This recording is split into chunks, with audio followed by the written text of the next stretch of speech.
اس دوران یکم اور 2 ہجری میں کئی اہم واقعات پیش آئے، ان میں سے کچھ اس طرح ہیں۔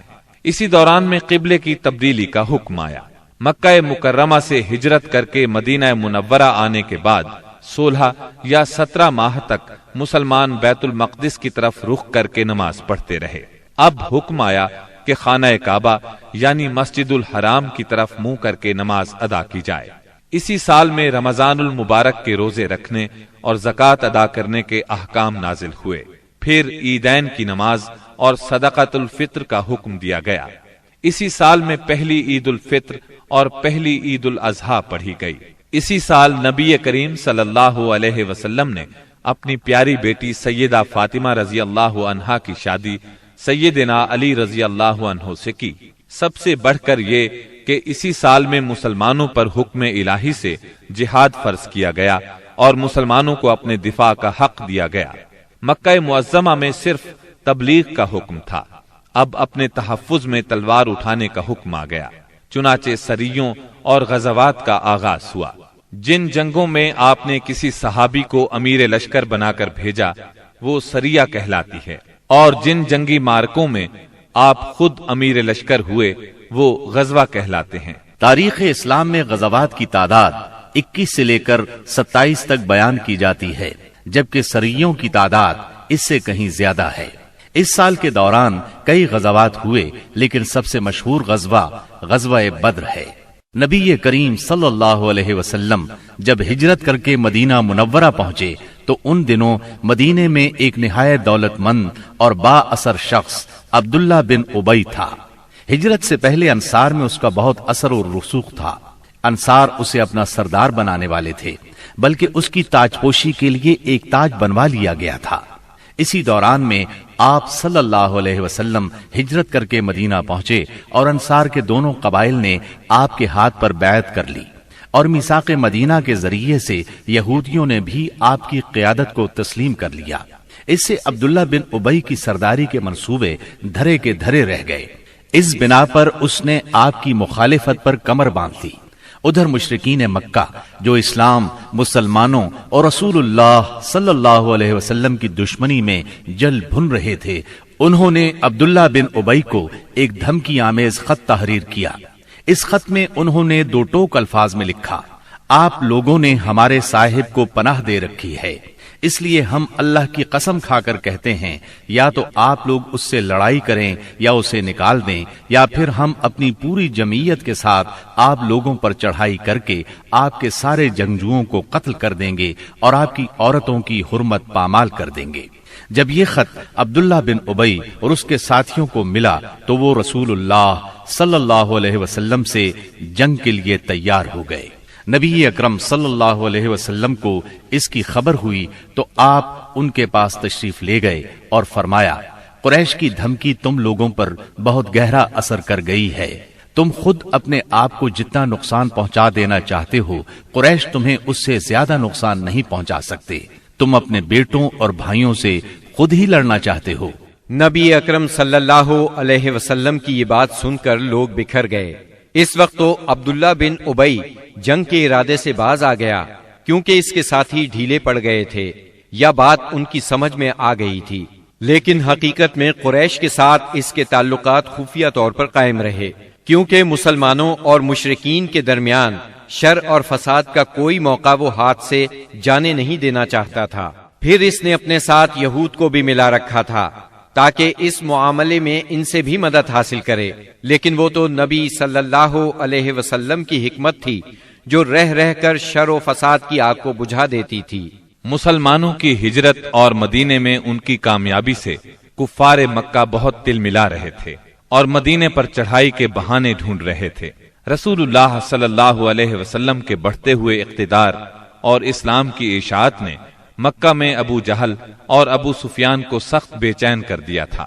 یہی کیفیت مدینے میں عبداللہ بن ابی کی تھی۔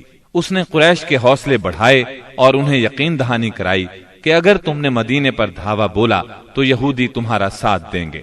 مسلمان جب سے مدینہ آئے تھے خطرات بڑھتے جا رہے تھے اور ان کے سروں پر منڈلا رہے تھے۔ یہی وجہ تھی کہ مسلمانوں نے راتوں کو جاگ جاگ کر مدینے کا پہرا دیا۔ ادھر قریش نے مدینے کو تباہ و برباد کرنے کا ارادہ کر لیا۔ اس غرض کے لیے انہوں نے کئی قبائل کو اپنا ہم نوا بنا لیا۔ چنانچہ جب نبی صلی اللہ علیہ وسلم کو خبر ہوئی تو آپ نے دو تدابیر اختیار کی۔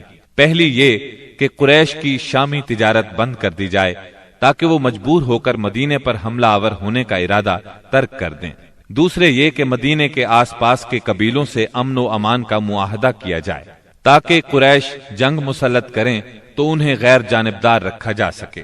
جب اللہ تعالی کی طرف سے جہاد اور قتال کی اجازت دی گئی تو رسول اللہ صلی اللہ علیہ وسلم نے کئی ایک سرایہ بھیجے اور غزوات میں حصہ لیا۔ ان کی مختصر تفصیل کچھ یوں ہے۔ اس سلسلے میں پہلا سریہ جو رسول اللہ صلی اللہ علیہ وسلم نے بھیجا وہ سریہ سیف البحر کہلاتا ہے۔ اسے آپ نے رمضان یکم ہجری بمطابق مارچ 623 عیسوی میں بھیجا اور اپنے چچا سیدنا حمزہ بن عبد المطلب رضی اللہ عنہ کو اس سریے کا امیر بنایا اور 30 مہاجرین کو ان کے زیر کمان شام سے آنے والے ایک قریشی قافلے کا پتہ لگانے کے لیے روانہ فرمایا۔ اس قافلے میں 300 آدمی تھے جن میں ابو جہل بھی تھا۔ مسلمان ایس کے اطراف میں ساحل سمندر کے پاس پہنچے تو قافلے کا سامنا ہو گیا اور دونوں فریق جنگ کے لیے صف آرا ہو گئے۔ قریب تھا کہ جنگ ہو جاتی لیکن قبیلہ جوہینہ کے سردار نے بیچ بچاؤ کرا دیا۔ دونوں فریق واپس چلے گئے۔ یہ اسلامی تاریخ کا پہلا سریہ اور پہلا فوجی عمل تھا۔ اس کا جھنڈا سفید تھا اور یہ اسلامی تاریخ کا پہلا جھنڈا تھا۔ اس کے علم بردار سیدنا ابو مرصد کناز بن حسین غنوی رضی اللہ عنہ تھے۔ اس کے بعد پے در پے سریے روانہ کیے گئے۔ چنانچہ شوال یکم ہجری میں سیدنا عبیدہ بن حارث رضی اللہ عنہ کو 60 مہاجرین کے ساتھ بطن رابغ کی وادی میں بھیجا گیا۔ وہاں ابو سفیان سے سامنا ہوا جو 200 آدمیوں کے ساتھ تھا۔ دونوں طرف سے تیر چلے لیکن جنگ نہ ہوئی۔ پھر ذی قعد یکم ہجری میں سیدنا سعد بن ابی وقاص رضی اللہ عنہ کو 20 مہاجرین کے ساتھ خرار کی طرف بھیجا گیا جو کہ جوفا کے قریب ایک مقام ہے، لیکن ان کا کسی سے سامنا نہ ہوا۔ اس کے بعد سفر 2 ہجری میں 70 مہاجرین کے ساتھ رسول اللہ صلی اللہ علیہ وسلم خود نکلے اور ابوا یا ودان تشریف لے گئے۔ مہم کا مقصد قریش کے ایک قافلے کی راہ روکنا تھا لیکن کسی سے سامنا نہ ہوا۔ یہ پہلی مہم تھی جس میں رسول اللہ صلی اللہ علیہ وسلم بذات خود نکلے۔ اس کے بعد ربیع الاول 2 ہجری میں رسول اللہ صلی اللہ علیہ وسلم 200 صحابہ کے ساتھ روانہ ہوئے۔ مقصود قریش کا قافلہ تھا جس میں امیہ بن خلف سمیت قریش کے 100 آدمی اور 2500 اونٹ تھے۔ آپ رضوہ کے اطراف میں مقام بوات تک تشریف لے گئے لیکن کسی سے سامنا نہ ہوا۔ اسی مہینے میں قرز بن جابر فہری نے مشرکین کی ایک مختصر سی فوج کے ساتھ مدینہ کی چراگاہ پر چھاپا مارا اور کچھ مویشی ہانک کر لے گیا۔ رسول اللہ صلی اللہ علیہ وسلم نے 70 صحابہ کے ہمراہ اس کا تعاقب کیا اور بدر کے اطراف میں واقع وادی صفوان تک تشریف لے گئے لیکن قرز نکل بھاگا۔ اسی واقعے کو بعض لوگ غزوہ بدر اولا بھی کہتے ہیں۔ اس کے بعد آپ جمادی الاولا یا جمادی الاخری 2 ہجری میں 150 یا 200 مہاجرین کے ساتھ ذوالعشیرہ تک تشریف لے گئے۔ مقصود قریش کے ایک قافلے کو روکنا تھا جو ملک شام جا رہا تھا، لیکن آپ کے پہنچنے سے پہلے وہ جا چکا تھا۔ اس سفر میں آپ نے بنو مدلج اور ان کے حلیف بنو زمرہ سے جنگ نہ کرنے کا معاہدہ کیا۔ پھر رجب 2 ہجری میں نبی اکرم صلی اللہ علیہ وسلم نے سیدنا عبداللہ بن جہش اسدی رضی اللہ عنہ کو 12 مہاجرین کے ساتھ مکہ اور طائف کے درمیان ایک مقام نخلہ کی طرف روانہ کیا۔ مقصد یہ تھا کہ وہ قریش کے ایک قافلے کی خبر لائیں، مگر ان لوگوں نے قافلے پر حملہ کر کے عمرو بن حضرمی کو قتل اور عبداللہ بن مغیرہ کے بیٹے عثمان اور مغیرہ کے غلام حکیم بن کیسان کو قید کر لیا اور قافلے کو ہانک لائے۔ ان کے ایسا کرنے پر آپ ان سے ناراض ہوئے، چنانچہ قیدیوں کو چھوڑ دیا گیا اور مقتول کا خون بہا ادا کیا گیا۔ یہ واقعہ رجب کی آخری تاریخ کو پیش آیا تھا، اس لیے مشرکین نے شور مچایا کہ مسلمانوں نے حرام مہینے کی حرمت پامال کر ڈالی۔ اس پر سورہ بقرہ کی آیت 217 نازل ہوئی۔ لوگ آپ سے حرام مہینے میں لڑائی کے بارے میں پوچھتے ہیں، آپ کہہ دیجئے اس میں جنگ کرنا بڑا گناہ ہے، اور اللہ کی راہ سے روکنا اور اس کے ساتھ کفر کرنا، مسجد حرام سے روکنا اور اس کے باشندوں کو وہاں سے نکالنا، یہ سب اللہ کے نزدیک اور زیادہ بڑا جرم ہے اور فتنہ قتل سے بڑھ کر ہے۔ یہ تھی جنگی نقل و حرکت جو مدینہ منورہ اور اس کے اطراف کے امن کی حفاظت کے لیے نبی صلی اللہ علیہ وسلم اور مسلمانوں نے قائم کر رکھی تھی۔ اس سے قریش کو یہ بتلانا بھی مقصود تھا کہ اگر وہ اپنے شر سے باز نہ آئے تو انجام برا ہوگا، لیکن وہ اپنی خودسری اور تکبر میں بڑھتے ہی چلے گئے۔ چنانچہ بدر کے میدان میں انہوں نے اس کی سزا پا لی اور جزا بہرحال گھاٹے ہی کی تھی۔ 17 رمضان 2 ہجری کو غزوہ بدر ہوا۔ یہ قریش اور مسلمانوں کے درمیان پہلا فیصلہ کن معرکہ تھا۔ اس کا سبب یہ ہوا کہ رسول اللہ صلی اللہ علیہ وسلم جس قافلے کے لیے ذوالعشیرہ تک تشریف لے گئے تھے اور وہ بچ کر شام چلا گیا تھا، آپ صلی اللہ علیہ وسلم اس کی طاق میں تھے اور اس کی خبر لانے کے لیے آپ نے شام کے مقام ہورا تک طلحہ بن عبید اللہ اور سعید بن زید رضی اللہ عنہما کو بھیجا۔ چنانچہ جیسے ہی یہ قافلہ وہاں سے گزرا، انہوں نے فوراً مدینہ منورہ خبر پہنچائی۔ اس قافلے میں اہل مکہ کی بڑی دولت تھی، یعنی 1000 اونٹ جن پر کم از کم 262 کلو سونے کی مالیت کا سامان تھا، اور اس کی حفاظت کے لیے صرف 40 آدمی تھے۔ خبر ملتے ہی رسول اللہ صلی اللہ علیہ وسلم نے صحابہ کرام رضی اللہ عنہم کو نکلنے کی دعوت دی، تاہم نکلنا ضروری نہیں قرار دیا۔ چنانچہ اس دعوت پر 313، 314 یا 317 صحابہ نے لبیک کہا۔ ان میں 82 یا 83 یا پھر 86 مہاجرین تھے اور بقیہ انصار، اور پھر انصار میں سے 61 قبیلہ اوس سے تھے اور 170 قبیلہ خزرج سے تھے۔ انہوں نے مکمل تیاری بھی نہیں کی تھی۔ سواری میں صرف 2 گھوڑے، ایک سیدنا زبیر بن عوام اور دوسرا سیدنا مقداد بن اسود کندی کے پاس تھا، اور 70 اونٹ تھے۔ 8 یا 12 رمضان المبارک 2 ہجری کو یہ مختصر فوج لے کر رسول اللہ صلی اللہ علیہ وسلم مدینہ منورہ سے نکلے تو بدر منزل مقصود تھی۔ یہ مدینہ منورہ کے جنوب مغرب میں 155 کلومیٹر کے فاصلے پر واقع ہے۔ اسے ہر طرف سے بلند پہاڑوں نے گھیر رکھا ہے، زیادہ حصہ ریتلا ہے۔ ساحل سمندر یہاں سے قریباً 10 میل کے فاصلے پر ہے۔ یہاں پانی کا ایک چشمہ ہے اور ارد گرد باغات موجود ہیں۔ اس قافلے کے سالار ابو سفیان تھے، جو بہت ہوشیار اور چوکنے آدمی تھے۔ ہر آنے جانے والے سے مسلمانوں کی نقل و حرکت کے بارے میں معلوم کرتے رہتے تھے۔ ابھی وہ بدر سے کافی دور تھے کہ انہیں مسلمانوں کے نکلنے کا علم ہو گیا۔ چنانچہ انہوں نے فوراً قافلے کا رخ مغرب کی طرف پھیر کر ساحل کا راستہ پکڑ لیا اور بدر کا راستہ مکمل طور پر چھوڑ دیا۔ ساتھ ہی زمزم بن عمر غفاری کو اجرت دے کر مکہ بھیجا کہ جس قدر جلد ممکن ہو انہیں مسلمانوں کے نکلنے کی اطلاع دے دیں۔ اس نے خبر پہنچائی تو اہل مکہ نہایت تیزی سے تیار ہوئے اور سب کے سب نکلے۔ ابو لہب کے سوا بڑوں میں سے کوئی پیچھے نہ رہا۔ آس پاس کے قبائل کے لوگ بھی ساتھ لے لیے۔ جب یہ لشکر مقام جحفہ پر پہنچا تو ابو سفیان کا پیغام ملا۔ اس میں اس نے اپنے بچ نکلنے کی اطلاع دی تھی اور یہ مطالبہ کیا تھا کہ مکہ واپس پلٹ جائیں۔ چنانچہ لوگوں نے واپسی کا ارادہ کر لیا، مگر ابو جہل نے اپنے تکبر اور اکڑ کی وجہ سے واپس جانے سے انکار کر دیا۔ قریش کی فوج میں 1000 آدمی تھے، جن کے پاس 100 گھوڑے اور 600 زرہیں تھی اور اونٹ کثرت سے تھے۔ ایک طرف انہیں اپنی کثرت پر ناز اور ساز و سامان پر فخر تھا، تو دوسری طرف نبی کریم صلی اللہ علیہ وسلم عز و انکسار سے اللہ کی بارگاہ میں ہاتھ پھیلائے دعا کر رہے تھے۔ آپ کی دعا کے الفاظ یہ تھے: اے باری تعالی، اگر مسلمانوں کی یہ مٹھی بھر جماعت ہلاک ہو گئی تو روئے زمین پر کبھی تیری عبادت نہ کی جائے گی۔ اے اللہ، اگر تو چاہے تو آج کے بعد کبھی تیری عبادت نہ کی جائے۔ آپ نے خوب تضرع اور خلوص سے دعا کی، یہاں تک کہ آپ کی چادر آپ کے کندھوں سے گر گئی۔ سیدنا ابو بکر رضی اللہ عنہ نے چادر درست کی اور عرض کیا، اے اللہ کے رسول بس کریں۔ آپ نے اپنے رب سے جی بھر کے دعا فرما لی۔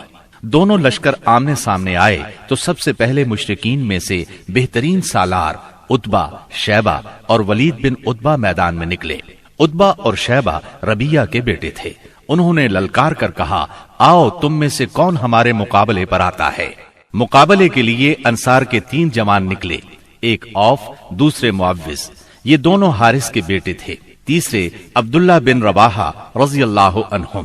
قریشیوں نے کہا، تم کون لوگ ہو؟ انہوں نے کہا، ہم انصار کی ایک جماعت ہیں۔ قریشیوں نے کہا، آپ لوگ شریف مد مقابل ہیں، لیکن ہمیں آپ سے سروکار نہیں، ہم تو اپنے چچیرے بھائیوں کو چاہتے ہیں۔ پھر ان کے منادی نے آواز لگائی، محمد ہمارے پاس ہماری قوم کے ہمسروں کو بھیجو۔ رسول اللہ صلی اللہ علیہ وسلم نے فرمایا، عبیدہ بن حارث اٹھو، حمزہ اٹھو، علی اٹھو۔ جب یہ لوگ اٹھے اور قریشیوں کے قریب پہنچے تو انہوں نے پوچھا، آپ کون لوگ ہیں؟ انہوں نے اپنا تعارف کرایا۔ قریشیوں نے کہا، آپ لوگ شریف مد مقابل ہیں۔ اس کے بعد مارکہ آرائی ہوئی۔ سیدنا عبیدہ بن حارث نے عتبہ بن ربیہ سے مقابلہ کیا، سیدنا حمزہ نے شیبہ سے اور سیدنا علی نے ولید سے۔ سیدنا حمزہ اور سیدنا علی نے اپنے اپنے مد مقابل کو جھٹ مار لیا، لیکن عبیدہ بن حارث اور ان کے مد مقابل کے درمیان ایک ایک وار کا تبادلہ ہوا اور دونوں میں سے ہر ایک نے دوسرے کو گہرا زخم لگایا۔ اتنے میں سیدنا علی اور سیدنا حمزہ اپنے اپنے شکار سے فارغ ہو کر آ گئے۔ آتے ہی عتبہ پر ٹوٹ پڑے، اس کا کام تمام کیا اور سیدنا عبیدہ کو اٹھا لائے۔ ان کا پاؤں کٹ گیا تھا اور آواز بند ہو گئی تھی، جو مسلسل بند ہی رہی، یہاں تک کہ جنگ کے 4 یا 5ویں دن جب مسلمان مدینے سے واپس ہوتے ہوئے وادی صفرا سے گزر رہے تھے، ان کا انتقال ہو گیا۔ مبارزت کا نتیجہ مشرکین کے لیے برا ثابت ہوا، چنانچہ وہ غصے سے بے قابو ہو کر مسلمانوں کی صفوں میں تندی کے ساتھ ٹوٹ پڑے، گھمسان کا رن پڑا اور کشتوں کے پشتے لگ گئے۔ اس سے مشرکین کی صفوں میں اضطراب کی لہر دوڑ گئی۔ طاغوت اکبر ابو جہل ملعون نے اپنی صفوں میں اضطراب کی ابتدائی لہر دیکھی تو چاہا کہ اس سیلاب کے سامنے ڈٹ جائے، چنانچہ وہ اپنے لشکر کو للکارتا ہوا تکبر کے ساتھ کہنے لگا، لات و عزا کی قسم، ہم اس وقت تک واپس نہیں ہوں گے جب تک انہیں رسیوں میں نہ جکڑ لیں۔ دیکھو تمہارا کوئی آدمی ان کے کسی آدمی کو قتل نہ کرے، بلکہ انہیں پکڑو اور گرفتار کرو تاکہ ہم ان کو اس حرکت کا مزہ چکھائیں۔ لیکن اسے اس غرور کی حقیقت کا بہت جلد پتہ لگ گیا، کیونکہ چند ہی لمحے بعد مسلمانوں کے حملے کی تندی کے سامنے مشرکین کی صفیں پھٹنا شروع ہو گئیں۔ البتہ ابو جہل اب بھی اپنے گرد مشرکین کا ایک غول لیے جمع ہوا تھا۔ اس غول نے ابو جہل کے چاروں طرف تلواروں کی باڑھ اور نیزوں کا ایک جنگل قائم کر رکھا تھا، لیکن غیرت مند مسلمانوں کے اسلامی ہجوم کی آندھی نے اس باڑھ کو بھی بکھیر دیا اور اس جنگل کو بھی اکھیڑ دیا۔ اس کے بعد یہ طاغوت اکبر دکھائی پڑا۔ مسلمانوں نے دیکھا کہ وہ ایک گھوڑے پر چکر کاٹ رہا ہے، ادھر اس کی موت 2 انصاری جوانوں کے ہاتھوں اس کا خون چوسنے کی منتظر تھی۔ طاغوت اکبر ابو جہل کے قتل کا عبرتناک واقعہ بیان کرتے ہوئے عبد الرحمن بن عوف رضی اللہ عنہ فرماتے ہیں کہ میں جنگ بدر کے روز صف کے اندر تھا کہ اچانک مڑا تو کیا دیکھتا ہوں کہ دائیں بائیں 2 نوعمر جوان ہیں۔ گویا ان کی موجودگی سے میں حیران ہو گیا کہ اتنے میں ایک نے اپنے ساتھی سے چھپا کر مجھ سے کہا، چچا جان مجھے ابو جہل کو دکھلا دیجئے۔ میں نے کہا، بھتیجے تم اسے کیا کرو گے؟ اس نے کہا، مجھے بتایا گیا ہے کہ وہ رسول اللہ صلی اللہ علیہ وسلم کو گالی دیتا ہے۔ اس ذات کی قسم جس کے ہاتھ میں میری جان ہے، اگر میں نے اس کو دیکھ لیا تو میرا وجود اس کے وجود سے الگ نہ ہوگا، یہاں تک کہ ہم میں سے جس کی موت پہلے لکھی ہے وہ مر جائے۔ وہ کہتے ہیں مجھے اس پر تعجب ہوا۔ اتنے میں دوسرے نوعمر نوجوان نے مجھے اشارے سے متوجہ کر کے یہی بات کہی۔ ان کا بیان ہے کہ میں نے چند ہی لمحوں بعد دیکھا کہ ابو جہل لوگوں کے درمیان چکر کاٹ رہا ہے۔ میں نے کہا، ارے دیکھتے نہیں، یہ رہا تم دونوں کا شکار جس کے بارے میں تم مجھ سے پوچھ رہے تھے۔ فرماتے ہیں کہ یہ سنتے ہی وہ دونوں شاہین اپنی تلواریں لیے جھپٹ پڑے اور اسے مار کر قتل کر دیا۔ پھر پلٹ کر رسول اللہ صلی اللہ علیہ وسلم کے پاس آئے۔ آپ نے فرمایا تم میں سے کس نے قتل کیا ہے؟ دونوں نے کہا میں نے قتل کیا ہے۔ آپ نے دونوں کی تلواریں دیکھیں اور فرمایا تم دونوں نے قتل کیا ہے، البتہ ابو جہل کا سامان معاذ بن عمرو بن جموح کو دیا۔ دونوں حملہ آوروں کا نام معاذ بن عمرو بن جموح اور معاذ بن افرا ہے۔ سیرت نگار ابن اسحاق کا بیان ہے کہ معاذ بن عمرو بن جموح نے کہا کہ میں نے مشرکین کو سنا وہ ابو جہل کے بارے میں کہہ رہے تھے ابو الحکم تک کسی کی رسائی نہ ہو۔ معاذ بن عمرو کہتے ہیں کہ جب میں نے یہ بات سنی تو اسے اپنے نشانے پر لے لیا اور اس کی سمت جمع رہا۔ جب گنجائش ملی تو میں نے حملہ کر دیا اور ایسی ضرب لگائی کہ اس کا پاؤں نصف پنڈلی سے اڑ گیا۔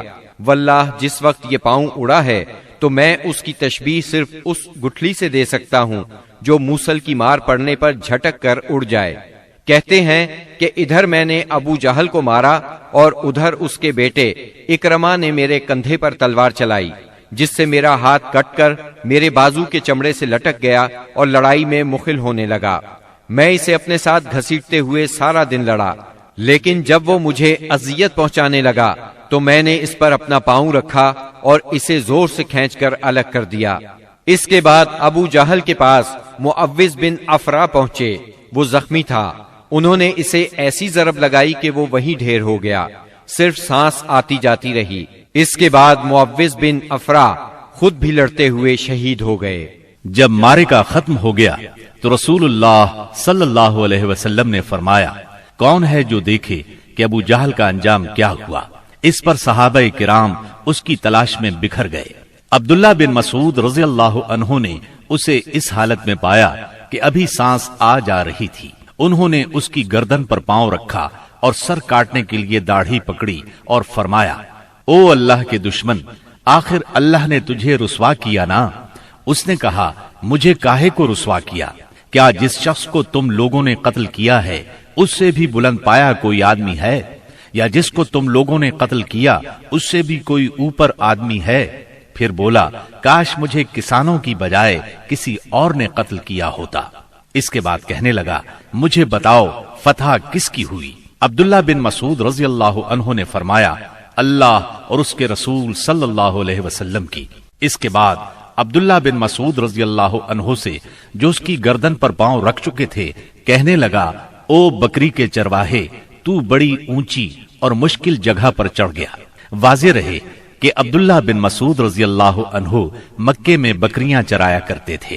اس گفتگو کے بعد عبداللہ بن مسعود رضی اللہ عنہ نے اس کا سر کاٹ لیا اور رسول اللہ صلی اللہ علیہ وسلم کی خدمت میں لا کر حاضر کرتے ہوئے عرض کیا یا رسول اللہ صلی اللہ علیہ وسلم، یہ رہا اللہ کے دشمن ابو جہل کا سر۔ آپ نے 3 بار فرمایا واقعی اس اللہ کی قسم جس کے سوا کوئی معبود نہیں۔ اس کے بعد فرمایا اللہ اکبر، الحمد للہ الذی صدق وعدہ ونصر عبدہ وہزم الاحزاب وحدہ۔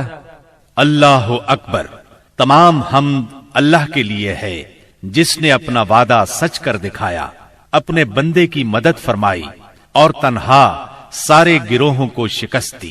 پھر فرمایا چلو مجھے اس کی لاش دکھاؤ۔ جب آپ صلی اللہ علیہ وسلم کو لاش دکھائی گئی تو آپ نے فرمایا یہ اس امت کا فرعون ہے۔ معاذ بن عمرو اور معوذ بن افرا کے ایمان افروز کارناموں کا ذکر ہو چکا ہے۔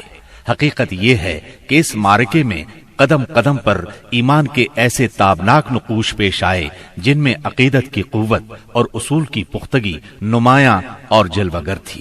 اس معرکے میں باپ اور بیٹے میں، بھائی اور بھائی میں صف آرائی ہوئی، اصولوں کے اختلاف پر تلواریں بے نیام ہوئیں اور مظلوم و مقہور نے ظالم و قاہر سے ٹکرا کر اپنے غصے کی آگ بجھائی۔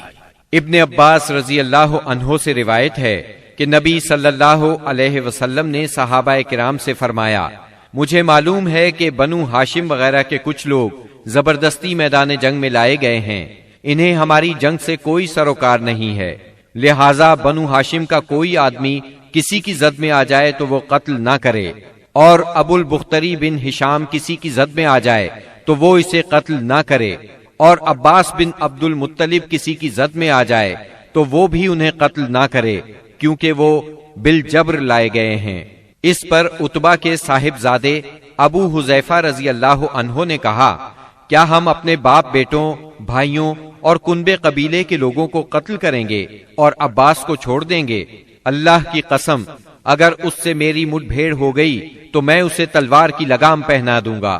یہ خبر رسول اللہ صلی اللہ علیہ وسلم کو پہنچی تو آپ نے عمر بن خطاب رضی اللہ عنہ سے فرمایا، کیا رسول اللہ صلی اللہ علیہ وسلم کے چچا کے چہرے پر تلوار ماری جائے گی؟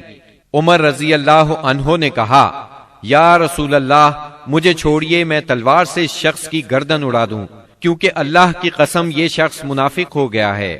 بعد میں ابو حذیفہ رضی اللہ عنہ کہا کرتے تھے، اس دن میں نے جو بات کہہ دی تھی اس کی وجہ سے مجھے برابر خوف لگا رہتا ہے، صرف یہی صورت ہے کہ میری شہادت اس کا کفارہ بن جائے۔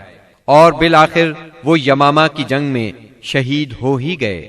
ابو البختری کو قتل کرنے سے اس لیے منع کیا گیا تھا کہ مکے میں یہ شخص سب سے زیادہ رسول اللہ صلی اللہ علیہ وسلم کی ایذا رسانی سے اپنا ہاتھ روکے ہوئے تھا، آپ کو کسی قسم کی تکلیف نہ پہنچاتا تھا اور نہ اس کی طرف سے کوئی ناگوار بات سننے میں آتی تھی، اور یہ ان لوگوں میں سے تھا جنہوں نے بنی ہاشم اور بنی مطلب کے بائیکاٹ کا صحیفہ چاک کیا تھا۔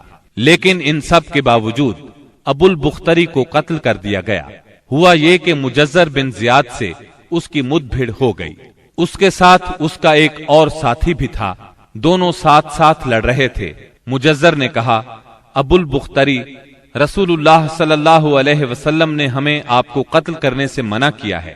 اس نے کہا، اور میرا ساتھی؟ مجزر نے کہا، نہیں واللہ ہم آپ کے ساتھی کو نہیں چھوڑ سکتے۔ اس نے کہا، اللہ کی قسم، تب میں اور وہ دونوں مریں گے۔ اس کے بعد دونوں نے لڑائی شروع کر دی، مجزر نے مجبوراً اسے بھی قتل کر دیا۔ مکے کے اندر جاہلیت کے زمانے سے عبد الرحمن بن عوف رضی اللہ عنہ اور امیہ بن خلف میں باہم دوستی تھی۔ جنگ بدر کے روز امیہ اپنے لڑکے علی کا ہاتھ پکڑے کھڑا تھا کہ اتنے میں ادھر سے عبد الرحمن بن عوف کا گزر ہوا۔ وہ دشمن سے کچھ زرہیں چھین کر لادے لیے جا رہے تھے۔ امیہ نے انہیں دیکھ کر کہا، کیا تمہیں میری ضرورت ہے؟ میں تمہاری ان زرہوں سے بہتر ہوں۔ آج جیسا منظر تو میں نے دیکھا ہی نہیں۔ کیا تمہیں دودھ کی حاجت نہیں؟ مطلب یہ تھا کہ جو مجھے قید کرے گا میں اسے فدیے میں خوب ددھیل اونٹنیاں دوں گا۔ یہ سن کر عبد الرحمن بن عوف رضی اللہ عنہ نے زرہیں پھینک دی اور دونوں کو گرفتار کر کے آگے بڑھے۔ عبد الرحمن بن عوف رضی اللہ عنہ کہتے ہیں کہ میں امیہ اور اس کے بیٹے کے درمیان چل رہا تھا کہ امیہ نے پوچھا، آپ لوگوں میں کون سا آدمی تھا جو اپنے سینے پر شتر مرغ کا پر لگائے ہوئے تھا؟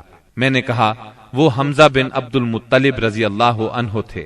امیہ نے کہا، یہی شخص ہے جس نے ہمارے اندر تباہی مچا رکھی تھی۔ سیدنا عبد الرحمن رضی اللہ عنہ کہتے ہیں کہ واللہ میں ان دونوں کو لیے جا رہا تھا کہ اچانک بلال رضی اللہ عنہ نے امیہ کو میرے ساتھ دیکھ لیا تو انہوں نے کہا، او ہو، کفار کا سرغنہ امیہ بن خلف، اب یا تو میں بچوں گا یا یہ بچے گا۔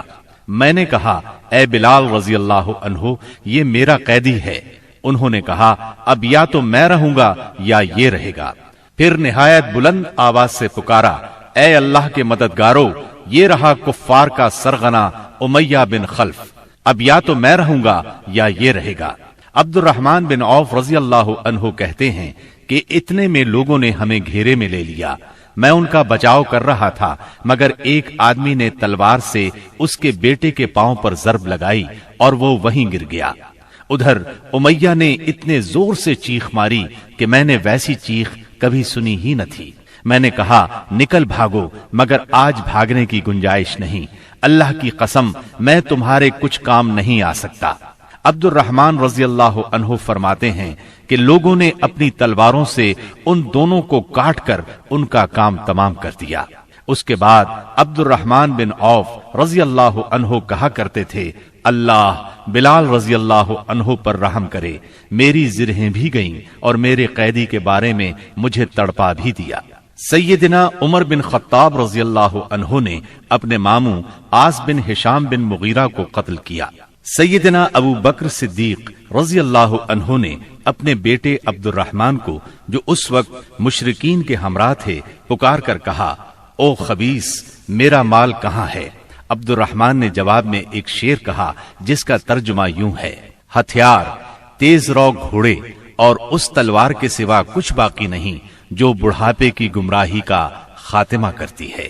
جس وقت مسلمانوں نے مشرکین کی گرفتاری شروع کی، رسول اللہ صلی اللہ علیہ وسلم چھپر میں تشریف فرما تھے اور سعد بن معاذ رضی اللہ عنہ تلوار حمائل کیے دروازے پر پہرا دے رہے تھے۔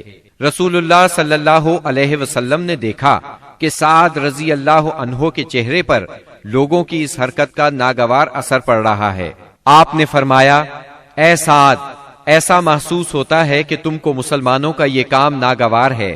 انہوں نے کہا، جی ہاں، اللہ کی قسم، اے اللہ کے رسول، یہ اہل شرک کے ساتھ پہلا معرکہ ہے جس کا موقع اللہ نے ہمیں فراہم کیا ہے، اس لیے اہل شرک کو باقی چھوڑنے کی بجائے مجھے یہ بات زیادہ پسند ہے کہ انہیں خوب قتل کیا جائے اور اچھی طرح کچل دیا جائے۔ اس جنگ میں عکاشہ بن محسن اسدی رضی اللہ عنہ کی تلوار ٹوٹ گئی۔ وہ رسول اللہ صلی اللہ علیہ وسلم کی خدمت میں حاضر ہوئے۔ آپ نے انہیں ایک چھڑی تھما دی اور فرمایا، عکاشہ، اسی سے لڑائی کرو۔ عکاشہ نے اسے رسول اللہ صلی اللہ علیہ وسلم سے لے کر ہلایا تو وہ ایک لمبی، مضبوط اور چمچم کرتی ہوئی سفید تلوار میں تبدیل ہو گئی۔ پھر انہوں نے اسی سے لڑائی کی یہاں تک کہ اللہ نے مسلمانوں کو فتح نصیب فرمائی۔ اس تلوار کا نام اون یعنی مدد رکھا گیا تھا۔ یہ تلوار مستقلاً عکاشہ رضی اللہ عنہ کے پاس رہی اور وہ اسی کو لڑائیوں میں استعمال کرتے رہے، یہاں تک کہ دور صدیقی میں مرتدین کے خلاف جنگ کرتے ہوئے شہید ہو گئے۔ اس وقت بھی یہ تلوار ان کے پاس ہی تھی۔ خاتمہ جنگ کے بعد مصعب بن عمیر ابدری رضی اللہ عنہ اپنے بھائی ابو عزیز عمیر ابدری کے پاس سے گزرے۔ ابو عزیز نے مسلمانوں کے خلاف جنگ لڑی تھی اور اس وقت ایک انصاری صحابی اس کا ہاتھ باندھ رہے تھے۔ مصعب نے اس انصاری سے کہا، اس شخص کے ذریعے اپنے ہاتھ مضبوط کرنا، اس کی ماں بڑی مالدار ہے، وہ غالباً تمہیں اچھا فدیہ دے گی۔ اس پر ابو عزیز نے اپنے بھائی مصعب رضی اللہ عنہ سے کہا، کیا میرے بارے میں تمہاری یہی وصیت ہے؟ مصعب رضی اللہ عنہ نے فرمایا، ہاں، تمہاری بجائے یہ انصاری میرا بھائی ہے۔ جب مشرکین کی لاشوں کو کنویں میں ڈالنے کا حکم دیا گیا اور عتبہ بن ربیعہ کو کنویں کی طرف گھسیٹ کر لے جایا جانے لگا تو رسول اللہ صلی اللہ علیہ وسلم نے اس کے صاحبزادے ابو حذیفہ رضی اللہ عنہ کے چہرے پر نظر ڈالی، دیکھا تو غمزدہ تھے، چہرہ بدلا ہوا تھا۔ آپ صلی اللہ علیہ وسلم نے فرمایا، ابو حذیفہ، غالباً اپنے والد کے سلسلے میں تمہارے دل کے اندر کچھ احساسات ہیں۔ انہوں نے کہا، نہیں واللہ یا رسول اللہ، میرے اندر میرے باپ کے بارے میں اور ان کے قتل کے بارے میں ذرا بھی لرزش نہیں، البتہ میں اپنے باپ کے متعلق جانتا تھا کہ ان میں سوجھ بوجھ ہے، دور اندیشی اور فضل و کمال ہے، اس لیے میں آس لگائے بیٹھا تھا کہ یہ خوبیاں انہیں اسلام تک پہنچا دیں گی، لیکن اب ان کا انجام دیکھ کر اور اپنی توقع کے خلاف کفر پر ان کا خاتمہ دیکھ کر مجھے افسوس ہے۔ اس پر رسول اللہ صلی اللہ علیہ وسلم نے سیدنا ابو حذیفہ رضی اللہ عنہ کے حق میں دعائے خیر فرمائی اور ان سے بھلی بات کہی۔ آخرکار اسلام نے کفر پر فتح پائی۔ اس غزوہ بدر میں قریش کا سردار ابو جہل بھی مارا گیا۔ یہ وہی ابو جہل تھا جس نے نبی کریم صلی اللہ علیہ وسلم اور مسلمانوں پر ظلم و ستم کے پہاڑ توڑے تھے۔ 70 کافر موت کے گھاٹ اترے، 70 ہی گرفتار ہوئے، باقی دم دبا کر بھاگ نکلے۔ مسلمانوں میں صرف 14 شہید ہوئے، ان میں 6 مہاجر اور 8 انصاری تھے۔ اس جنگ نے اسلام کے دشمنوں کی طاقت کا جنازہ نکال دیا، ان کا بھرم کھل گیا اور ان کا غرور خاک میں مل گیا۔ جب رسول اللہ صلی اللہ علیہ وسلم مدینہ پہنچ چکے تو آپ نے قیدیوں کے بارے میں مشورہ کیا۔ سیدنا ابو بکر نے فدیہ لینے کی رائے دی، جبکہ سیدنا عمر کی رائے یہ تھی کہ انہیں قتل کر دیا جائے۔ انہوں نے فرمایا، میرا قریبی میرے حوالے کریں اور میں اسے قتل کروں۔ عقیل بن ابی طالب سیدنا علی کے حوالے کریں، وہ اس کی گردن کو اڑائیں، یہاں تک کہ اللہ کو معلوم ہو جائے کہ ہمارے دلوں میں مشرکین کے لیے کوئی نرم گوشہ نہیں ہے اور یہ حضرات مشرکین کے ائمہ اور قائدین ہیں۔ رسول اللہ صلی اللہ علیہ وسلم نے فدیہ لینا طے کیا۔ یہ فدیہ 4000 سے 3000 اور کم از کم 1000 درہم تک تھا، اور ان میں سے جو لکھنا پڑھنا جانتے تھے ان کا فدیہ یہ قرار دیا گیا کہ وہ 10 بچوں کو لکھنا پڑھنا سکھا دیں۔ غزوہ بدر میں قریش کے 70 آدمی مارے گئے، ان میں عتبہ اور ابو جہل جیسے رئیس شامل تھے۔